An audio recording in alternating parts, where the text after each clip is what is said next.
We did it! Credits! Let's go! Alright, first things first. The bottom center of the screen here says that we've beaten 27 games in 2024 and 474 since we started doing this in 2020. Those numbers are false. We've now beaten 28 games in 2024 and 475 since we started doing this in 2020. Let's go. Alright, what is this Tom Waits sounding shit? Okay, let's turn that down. Alright, yes, I have thoughts. I have many thoughts. So, let's talk about the positives first. This, game does a good job of hearkening back to the classic days of survival horror without doing all of the gimmicky tropes. You know, it's not a fixed camera game with tank controls. It doesn't rely on, like, PS1 graphics to set that mood.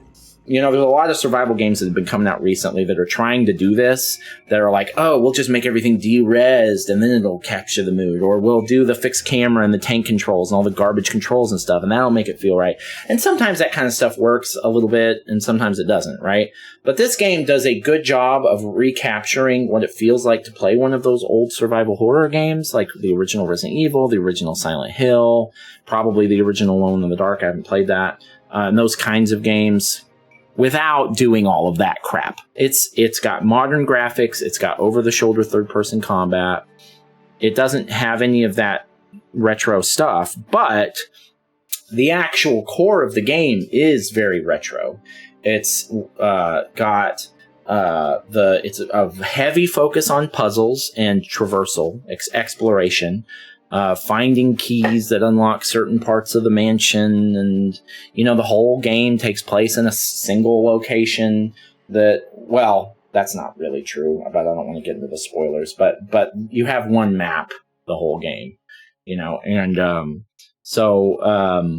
you know, it's got that going for it, and it's very heavy on puzzles and different kinds of keys and you know, items that you can put together to make an item that unlocks a doodad and yada yada, and there's a grandfather clock puzzle like there is in every one of these fucking games.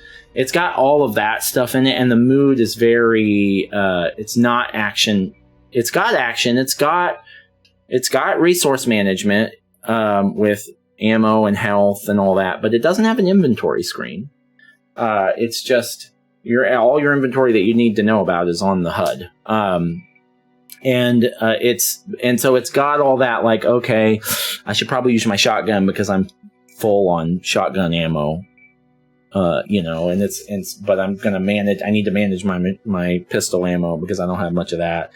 Same with health, that kind of thing. Or like, I'm really low on health, so I should use more of my bullets so that I don't get hurt. Like, it's got all that stuff going on, but it's not really a heavy focus on combat. It's really more about exploration and puzzles and traversal and stuff like that. But it does, I mean, I don't mean to say that it doesn't have a lot of combat. It's got a fair amount, but it's not the kind where it's like, I'm going to kill everything in the room because they drop ammo or something. It's nothing like that. Like, it's usually a good idea to run because you don't get anything for killing the things, right? It's like original Resident Evil in that way, where it's like, or original Silent Hill, where it's like, if you're killing those things, it's because you're afraid they're going to hurt you first. Right? That's the only reason you're taking anything out. Otherwise, you might as well just run. It's a lot of that, and that's fun. I like that. I enjoy that. I like it's nostalgic in a way. It calls back to some of those older games that I enjoy. The character models are rough, but they're not horrible. They're just clearly not very AAA. But the rest of the environments and the rest of the graphics are pretty good. It looks, the actual mansion and everything looks nice. It looks good. The lighting is very effective, and it looks mysterious. And the mansion is well designed. It's very spooky. The story is pretty good. The story's pretty good. It's very interesting. It's very Lovecraftian. It's very, you know, unspeakable horror kind of stuff, and it's good. I like the story. The story was interesting all the way through. I'm not sure, there were a few parts of the story that now that it's over, I'm realizing like I didn't quite get some of it, but for the most part, it really sets the mood well. So the story was good. So I think most of the bases it covered. Well, now let's talk about the shortcomings. This game is buggy. It is really glitchy. Now, I'm playing it at launch, so I don't know how long that will last. But I had a big problem with getting stuck in the environment. It happened a lot, where I just get too close to some corner, and then suddenly I can't move, and I'm in the middle of a fight, and I die. That happened many times. Way too many times. Or I'd get stuck in the environment, and I couldn't move, and I couldn't roll out of it, and I just had to reload my last save. That happened multiple times. That sucks.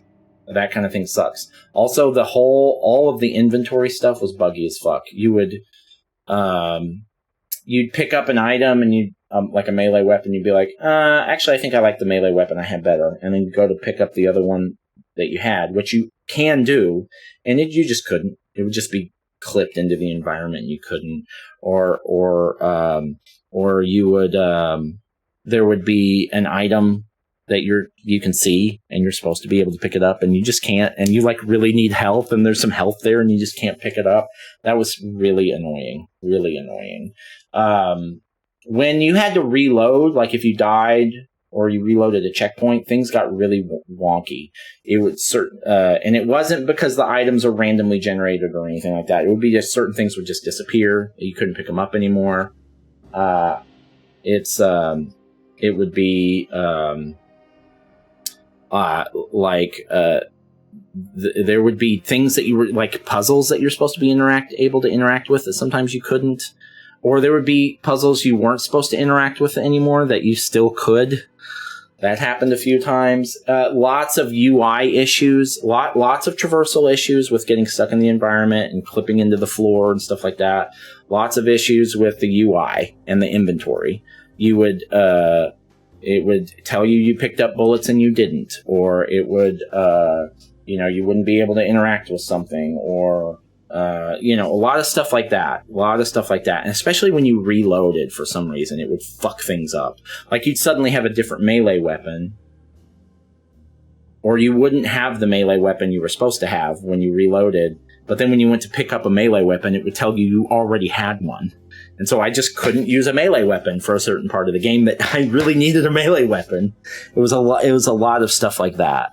And I could give you a dozen examples of different times. Not times. There were at least 30 times that the game fucked up, but different types of things. At least a dozen. It was really rough. Really, really rough. So that wasn't so hot. Also, there were a couple of parts of the story I didn't really get, but that wasn't that big of a problem. The final boss was, I hated it. I was playing on hard, but it definitely was hard for the wrong reasons. Like it was just fucked up, and I kept getting stuck, and I kept not being able to pick up ammo and like that kind of stuff, and so it was really frustrating. I did not like the final boss. Although I did like the end. I won't say anything about it, but I did like the end. The end was cool. Except I didn't like the final boss.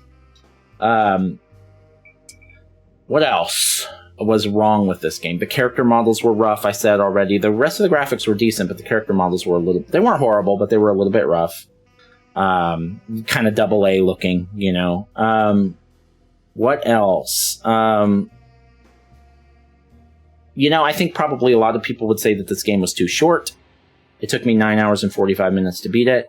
That's perfect amount of time for me. I mean, honestly, that's as long as most of those old retro. Like that's about how long it takes to beat the original Silent Hill, I think. So I don't have a problem with that. That's probably it. I mean, it's the biggest problem was the bugs. I feel like I'm forgetting something, but the biggest problem was the bugs. But I thought the puzzles were all really well done. The puzzles were challenging. Some of them were stupid easy. Like I need a key for this door. Oh, here's the key. Like literally, I don't even have to walk away. There was some of that, but some of the puzzles were pretty hard, but not quite hard enough that they were obtuse. Like, you really have to think about it in order to figure it out. There were several of those, and I enjoyed that. I thought that was great, actually.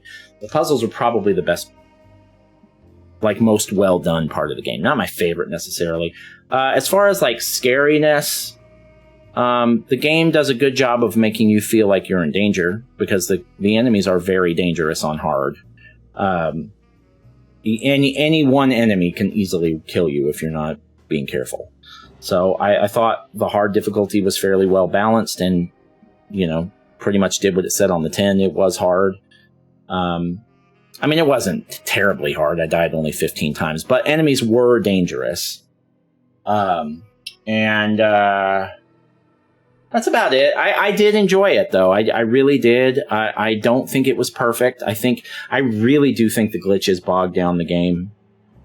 Like, it's going to affect the way that I rank it, but I think it will rank well. When I think about where I'm going to rank a game like this, I'm going to think about some of those classic survival horror games that I've played recently. I played a lot of, like, Code Veronica, Silent Hill. Is this game as good as Code Veronica or Silent Hill? No. I don't think I enjoyed it that much, but did I enjoy it as much as Silent Hill 3? It's probably close. I didn't like Silent Hill 3 as much as a lot of people did. It was okay, though. It was good. And this was good, too.